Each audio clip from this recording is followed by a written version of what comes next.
Bien, les bonsoirs et bonjour, chers téléspectateurs de partout où vous nous suivez, que ce soit à Brazzaville, à Pointe-Noire, hors du pays, que ce soit en Chine, aux États-Unis, partout où vous nous suivez. Les bonsoirs et les bonjours, bienvenue dans votre émission Yeba et Yambanoe, une émission qui vous donne le meilleur des nouvelles en ce qui concerne la religion. Alors, ce soir, nous avons une surprise. Plutôt, ce sera plus un serviteur, mais plutôt une servante de Dieu. Alors, bonsoir, servante de Dieu. Bonsoir, monsieur le journaliste. Merci beaucoup. Alors, comment vous vous sentez déjà dans ce beau studio de la télévision congolaise en termes de Pointe-Noire? En tout cas, je me sens très bien, très à l'aise dans la grâce de Dieu. Alors, pouvez-vous nous rendre ce service-là de vous présenter auprès des téléspectateurs? Je me présente. Premièrement, je suis l'évangéliste Sarah Chilendo. Je suis chrétienne, servante de Dieu. Je suis aussi chantre de l'Éternel. Amen. Ah, chante de l'Éternel et évangéliste. Voilà. Alors, avec la servante de Dieu, Titembo, nous allons développer un thème intitulé le ministère de la femme. Dans l'Église, bien sûr. Alors, servante de Dieu, quand on parle déjà du ministère de la femme, on fait allusion à quoi? En fait, lorsqu'on parle du ministère, on fait allusion à un service qu'une chrétienne doit accomplir dans l'Église selon son appel. Un appel particulier de Dieu, bien sûr. Alors, déjà, quand on parle du ministère de la femme, est-ce que la femme a-t-elle ce droit-là de s'élever déjà devant l'Église? Parce que partout où nous allons, on nous parle que la femme n'a pas ce devoir, n'a pas ce droit de s'élever devant un peuple, disons à l'Église. Qu'est-ce que vous pouvez déjà dire à ce propos? Je dirais, selon la Bible, oui. Et dans ma communauté aussi, oui, le ministère de la femme est permis. Pourquoi? Bien que cela est l'objet d'un débat de nos jours, mais tout d'abord, il faut connaître que Dieu est esprit. Et il a dit qu'au dernier jour, je répandrai mon esprit sur toute chair. Donc si Dieu peut répandre son esprit sur toute chair, ça veut dire qu'il peut aussi répandre l'esprit sur les femmes, bien sûr. Donc, pour ça, on peut comprendre que la femme aussi peut avoir un ministère. Bien sûr, la femme peut avoir un ministère. Peut aussi avoir une église, si on peut dire ça comme ça. La femme peut avoir une église parce que lorsqu'il y a le ministère, Dieu peut t'appeler à être un dirigeant, tout comme à servir Dieu sous quelqu'un. Alors, s'il faut chercher à savoir quel est le rôle de la femme en général dans une église? Le rôle de la femme en général dans l'église, premièrement, lorsqu'on parle, il y a le ministère et aussi il y a des tâches qui est là en tant que femme, en tant que maman, qu'elle peut accomplir. Ce sont les tâches en ce qui concerne l'aménagement de l'église, la décoration et autres. En ce qui concerne le ministère, la femme aussi a le droit d'exercer son ministère selon son appel. Et pour ceux qui contestent que la femme n'a pas ce droit-là, qu'est-ce que vous pouvez dire à ça? En fait, tout ce que je peux dire aux personnes qui ne croient pas au ministère de la femme, de bien voir, de bien lire les Écritures, car cela était un objet de débat et ce débat est dû à un manque de savoir, un manque de connaissance, une mauvaise interprétation de la pensée de Dieu. Quelqu'un peut poser la question pour savoir, la servante Chilendo, excuse-moi, la servante Chilendo peut nous donner un exemple autrement, peut-être un verset ou un exemple comme ça, qui prouve que la femme peut aussi avoir un ministère. Par exemple, nous pouvons lire dans Joël 2, Joël 2 à partir du verset 28.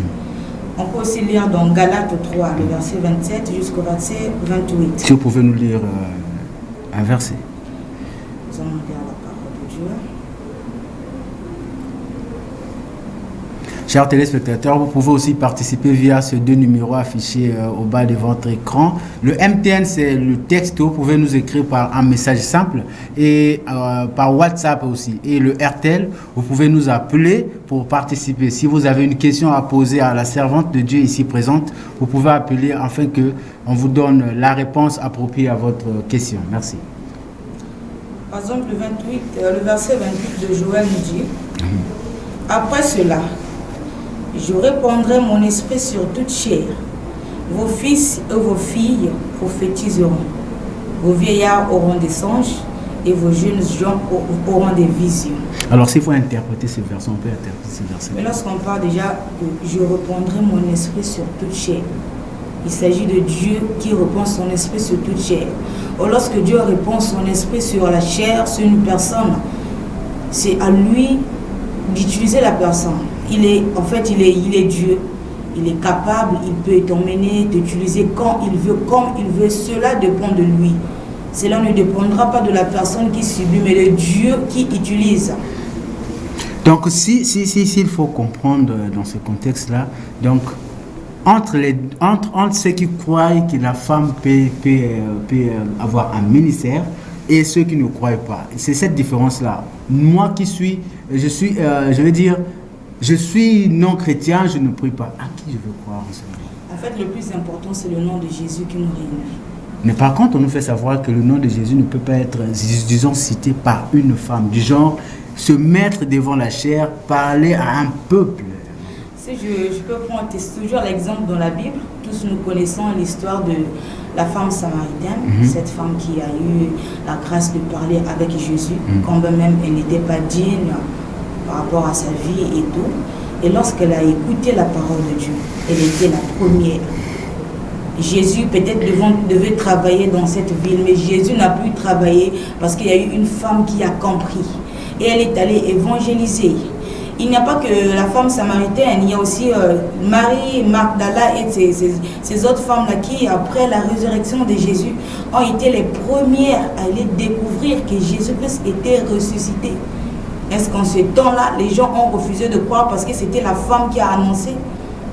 Alors, il y a une différence. En fait, le problème, c'est qu'on ne doit pas confondre la réalité juive et la parole de Dieu. C'est ce qui cause des débats, beaucoup de choses en fait. Alors, si on peut aller en profondeur, c'est ce que vous avez dit tout à l'heure, la réalité juive et la parole de Dieu. Quelle est cette différence-là? Mais à l'époque, en Israël, la femme n'était pas considérée. La femme n'avait pas le droit de parler. La femme n'avait pas le droit d'enseigner. D'ailleurs, elle n'était pas instruite. Alors, je ne vois pas pour une femme qui n'est pas instruite puisse se tenir debout et commencer à parler. Donc, raison pour laquelle elle avait le droit de se taire, parce que c'était leur coutume à eux. Et de nos jours, ce n'est plus le cas. De nos jours, même dans les sociétés, dans les entreprises, des femmes travaillent, des femmes sont instruites. Alors, pourquoi empêcher à celles-ci de servir Dieu? Alors, l'évangéliste, comment déjà je peux savoir que je suis un appelé de Dieu? Très, très, très, très bonne question. Alors, pour connaître que je suis un appelé de Dieu, cela se caractérise par un désir d'abord intérieur. Tu remarqueras que lorsque tu as le ministère, c'est-à-dire si tu sens comme une force en toi qui te donne la capacité de parler, quand même tu n'as pas envie de parler. C'est-à-dire ça crée quelque chose en toi, l'envie de parler de Jésus, l'envie d'annoncer la parole de Dieu, l'envie de servir Dieu. Raison pour laquelle celui qui a le ministère ne peut pas être étouffé. Quand même, on peut l'empêcher, on peut le retarder, mais ça finira toujours, parce que nul ne peut empêcher le ministère. Alors, s'il faut poser cette question à l'évangéliste, comment vous avez su que vous étiez une personne appelée de Dieu, disons une servante de Dieu? Premièrement, pour moi, c'est un peu particulier, quand je le dis, parce que moi, lorsque je suis née déjà, ça a été un témoignage. Quand même, ma mère était enceinte, la grossesse était environ 2 ou 3 mois. Ça a été annoncé par les serviteurs de Dieu. Et après ma naissance, je grandissais déjà avec ça. parce que ma mère était celle qui avait reçu cette prophétie et elle gardait. J'ai été éduquée aussi par rapport à ça.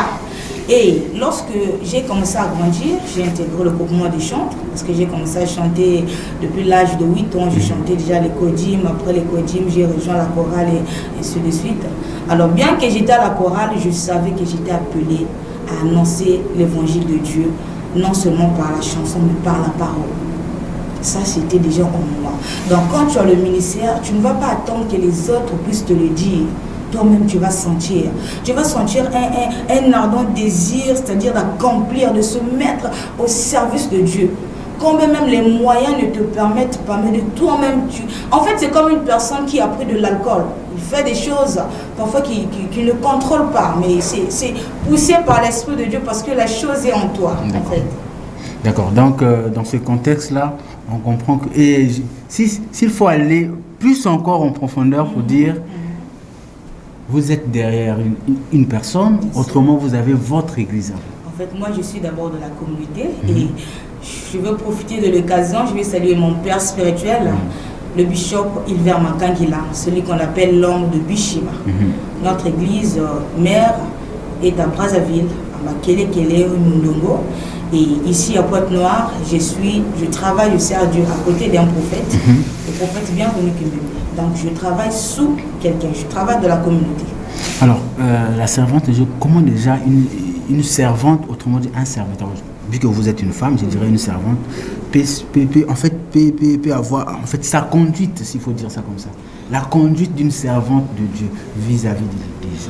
En fait, un ministre de Dieu était un modèle.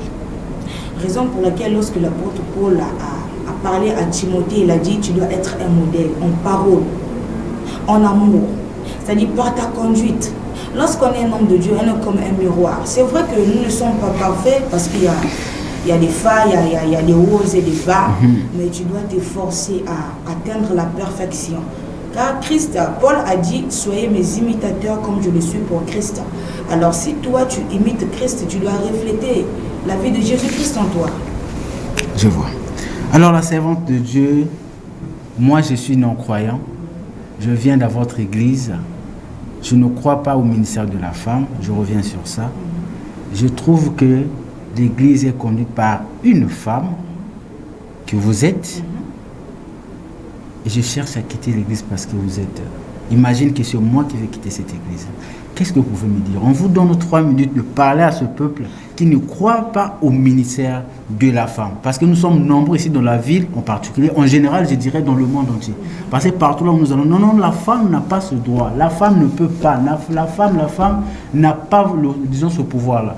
Qu'est-ce que vous pouvez dire à ce peuple? Vous avez ces 3 minutes-là. Chers téléspectateurs, ce soir, en tant que servante de Dieu, j'aimerais vous dire, c'est le temps d'arrêter de croire que la femme ne peut pas servir Dieu.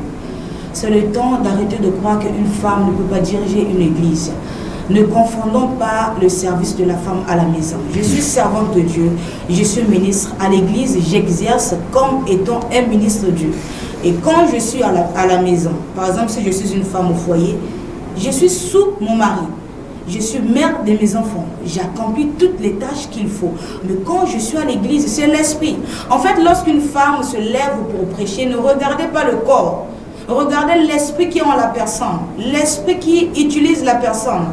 Toutefois, quand tu es devant un serviteur, quand tu es devant un dirigeant, un envoyé de Dieu, ne regarde pas son corps, mais regarde celui qui l'a envoyé. Est-ce que lorsque tu l'entends parler, tu n'entends pas parler la parole de Dieu? Est-ce que lorsque tu vois sa vie, tu ne vois pas les miracles s'accomplir? Et est-ce que lorsque tu entends la servante de Dieu parler, il n'y a pas quelque chose que Dieu a fait dans ta vie? Alors, si on peut essayer de regarder et comprendre que lorsque une femme parle, c'est l'Esprit de Dieu au-dedans d'elle. Nous allons arrêter avec ces illusions du genre la femme ne peut pas prêcher, moi je vais quitter l'église parce que la femme a parlé. Car la parole que nous parlons, que nous prêchons, vient de Jésus-Christ. Nous sommes juste des simples servantes ou serviteurs que Dieu utilise pour prêcher la parole. J'ai une question qu'on me pose, je veux quand même lire le message. On dit, comment une femme peut-elle gérer et l'église et son foyer? Très bien, très bonne question. Alors, Pour bien gérer l'église, premièrement, je veux revenir, il faut savoir gérer son foyer. Pour celles qui sont mariées, si tu es une femme au foyer, tu as ton foyer, tu as tes enfants, ton mari, alors tu dois savoir établir un emploi du temps. C'est-à-dire, quand tu es à l'église, quand il s'agit du ministère, tu établis un emploi du temps.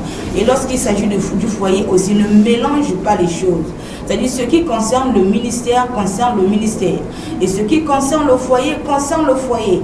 Car ce problème aussi constitue un débat. Pourquoi? Parce qu'il y a plusieurs servantes de Dieu. Lorsqu'elles se disent servantes de Dieu, elles oublient qu'elle est une femme.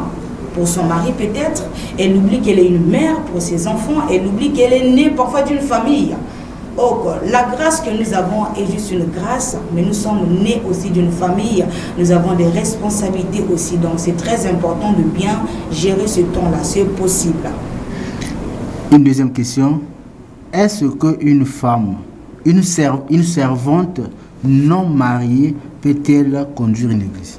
Une servante de Dieu non mariée peut-elle conduire une église? Il faut d'abord essayer de voir lorsque la personne a reçu Jésus-Christ, elle était mariée ou pas.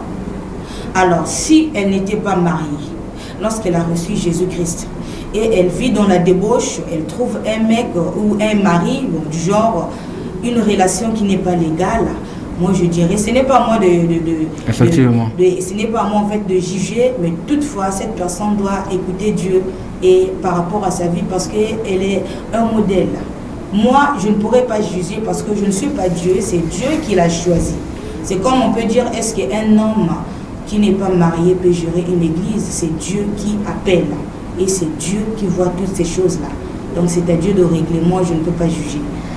Alors, moi, je dirais, vous êtes déjà dans une église, vous êtes une servante de Dieu, chantre, vous êtes évangéliste également. Alors, est-ce que dans ce contexte-là, vous pouvez aussi avoir votre église en apparité? Mon église? Votre église. Ou bien il faut attendre l'appel de Dieu. Ou bien vous-même pouvez vous lever, dire non, voilà, je peux aller ouvrir mon église. Comment ça se passe déjà ce ministère? En fait, dans le ministère, toutefois, il faut qu'on connaisse son appel d'abord.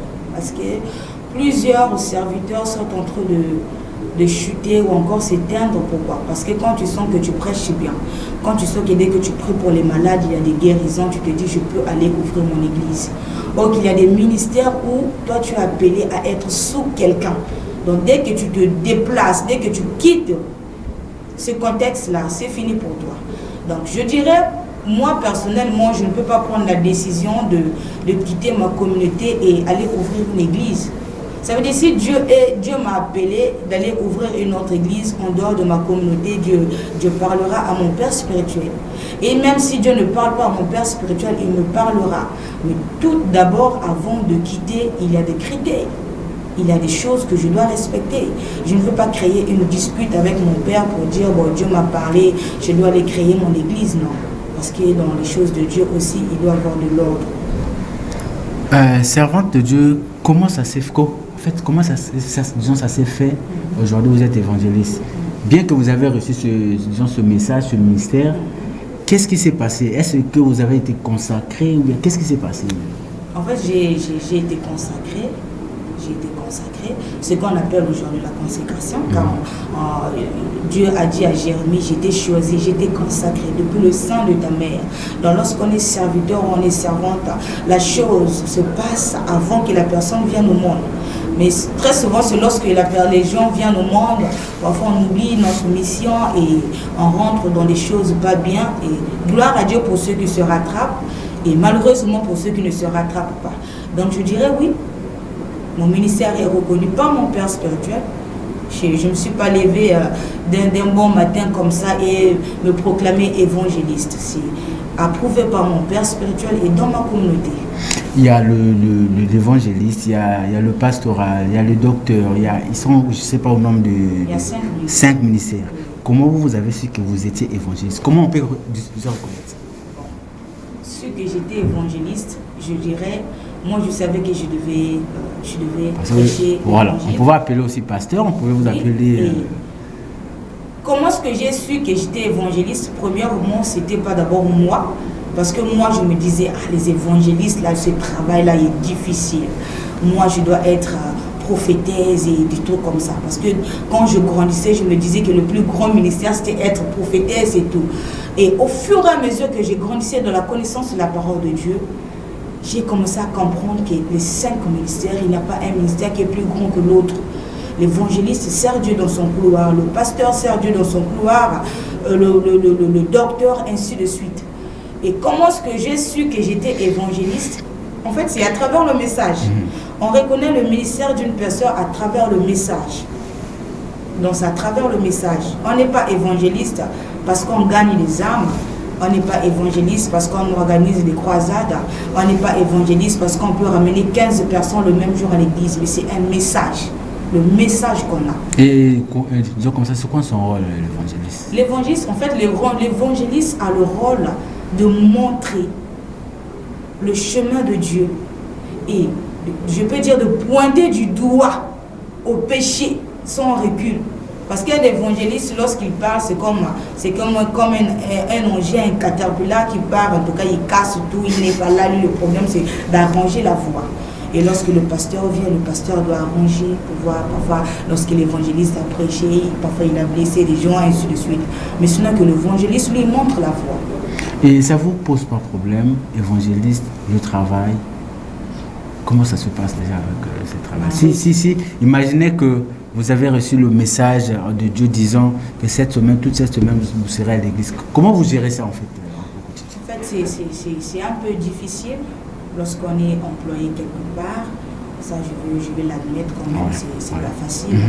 Le ministère, être employé, tu peux recevoir un message de Dieu qui te demande de te consacrer pendant une semaine. Voilà. Et quand tu demandes la permission, on ne t'accorde pas la permission, c'est un problème. Mais par la grâce de Dieu, on essaye quand même d'y arriver et on sait que dans les jours à venir, Dieu fera grâce. On serait peut-être propriétaire de nos entreprises par la grâce de Dieu, c'est possible.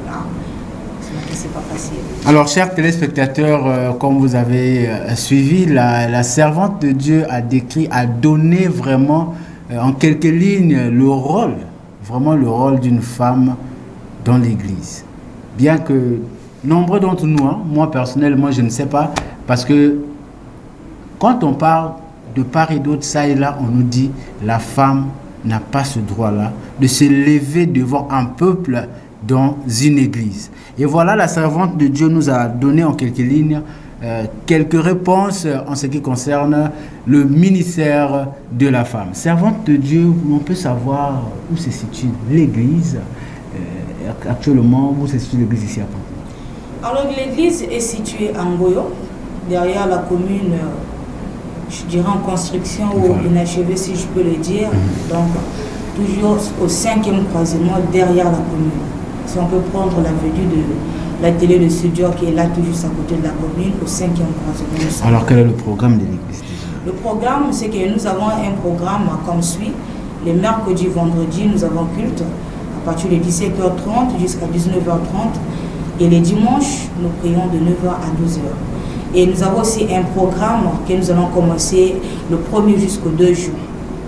Tous les jours, c'est de 16h30 à 19h. Donc le 1er et le 2, toi qui me suis, je t'invite, ne viens pas seul, viens avec toute la famille. Tu connais une personne qui souffre, tu connais une personne qui a des situations, n'hésite pas à l'inviter et venez dans la grâce du Seigneur, que Dieu vous bénisse. Alors s'il y a un domaine quelconque qu'on n'a pas abordé, qu'on n'a pas touché, vous avez l'occasion de dire ce que vous pouvez. Alors, merci beaucoup. J'aimerais dire aussi... en fait, pendant que j'étais en train de venir, j'ai écouté un serviteur, un jeune dire, aujourd'hui dans les églises, on remarque que les mamans pasteurs, toutes les femmes de pasteurs commencent à prêcher. En fait, c'est un objet aussi qui suscite des débats. Voilà. On n'est pas servante de Dieu parce qu'on a épousé un pasteur. Mais tout d'abord, avant de se marier, le pasteur connaît son appel. Donc, lorsqu'il connaît son appel, il a le droit, il fait le choix par rapport à son appel. Il peut se lier à une personne qui va répondre aux critères qu'il désire. Et donc, ne soyez pas étonnés de voir un pasteur qui prêche et que sa femme aussi puisse prêcher. Bien qu'au début, c'est parfois le mari qui commence et quelques années après, c'est la femme. Mais cela ne veut pas dire que la femme est devenue pasteur parce que son mari prêche. Par contre, c'est ce qu'on remarque parfois. le pasteur et sa femme également devient pasteur. Parfois, c'est ce qu'on remarque dans certaines églises. C'est ce que je venais de dire, cela vient lorsqu'on fait le choix du conjoint. Par exemple, moi, je suis servante de Dieu. Et donc, lorsque je me marie, je sais avec quelle personne me lier. C'est très important. Mais il y a aussi, je veux le dire, il y a aussi des églises où on trouvera le pasteur. La femme n'a pas le ministère, mais parce qu'elle est maman pasteur, elle est obligée de servir. Voilà. Et lorsque on force à une personne qui n'a pas le ministère de servir Dieu, vous allez remarquer beaucoup de failles, beaucoup de dérapages. Car la personne qui a le ministère et celle qui n'a pas le ministère, ça se sent et ça se voit. Merci beaucoup. Alors, la servante de Dieu, nous sommes pratiquement à la fin de notre émission. Alors, nous allons vous soumettre à un exercice de prier pour cette émission et peut-être pour, disons, clôturer cette émission. Merci. Est-ce qu'on peut prier? Toi qui me suis à la maison, j'aimerais que tu puisses te joindre à nous. Si tu es malade, si tu as une situation difficile, nous allons prier. Éternel Dieu, créateur du ciel et de la terre, Adonai, ce soir, nous te bénissons, nous te sommes infiniment reconnaissants, Yahweh, pour tout ce que tu as accompli. Merci pour cette émission qui est un canal de bénédiction pour plusieurs. Merci pour cette émission, Père éternel, qui, Yahweh, accomplit ta parole qui dit, allez partout dans le monde, faites de toutes les nations mes disciples. Yahweh, je bénis ton nom pour cette émission. Yahweh, je bénis toutes les personnes qui travaillent autour. Que la grâce de Dieu les localise. Seigneur Jésus, ouvre les portes encore. Yahweh, accomplis des grandes choses au nom suprême de Jésus. Yahweh, je te recommande aussi une famille qui me suit à l'instant. Une personne qui est malade, peut-être couchée sur son lit d'hôpital. Yahweh, il n'y a que toi qui est capable de venir en aide. Il n'y a que toi qui est capable de guérir, Seigneur. Je te recommande toutes ces personnes qui souffrent, les orphelins, ô Père éternel. Merci de venir en aide au nom suprême de Jésus. Nous te bénissons. Que l'honneur, la gloire te revienne, Seigneur. Que cette émission puisse aller de l'avant au nom suprême de Jésus-Christ. Amen. Amen. Merci beaucoup, chers téléspectateurs. Nous sommes pratiquement à la fin. Alors, vous qui nous suivez depuis là où vous êtes, alors le numéro est là, disons, sont là, affichés au bas de votre écran. Vous pouvez nous appeler, écrire à n'importe quel moment. Vous avez un séminaire, vous avez n'importe quelle fête que vous avez à l'église. Vous pouvez nous appeler, notre caméra va se déplacer, arriver sur place, prendre les images et faire passer à l'émission. Alors, à nous revoir le lundi prochain, surtout, même chaîne, même heure. Ciao, ciao.